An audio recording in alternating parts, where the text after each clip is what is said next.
This entered my mind all of a sudden. In 1811 through 1812, New Madrid earthquakes were a series of intense intraplate earthquakes beginning with an initial earthquake of moment magnitude 7.2 through 8.2 on December the 16th of 1811, followed by a moment magnitude 7.4 aftershock on the same day.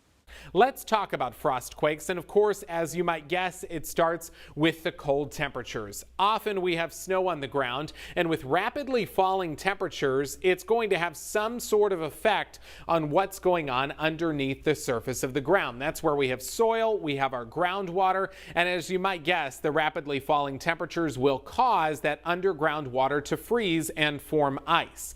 Well, eventually that ice is going to expand as it continues to freeze, and it puts extra pressure on the soil and the bedrock underneath the surface of the ground. These pink arrows represent that pressure pushing up and pushing down.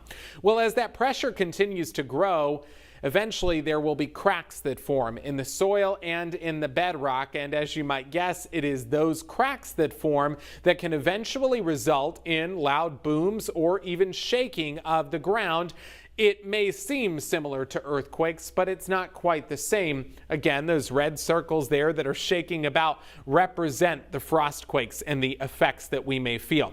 So again, it's a little bit different than an earthquake because an earthquake has to deal with the tectonic plates way deep underneath the ground that are moving around. So this is not quite that deep, and it's not quite the same thing. It's much closer to the surface than an earthquake would be. With that being said, the likelihood that a frost quake would have any sort of damage or significant impact on your life is very unlikely, but it is still something you may notice. You may feel the ground move a little bit, or certainly you may hear a little rumble. And again, A frost quake is not something that we need to see happening.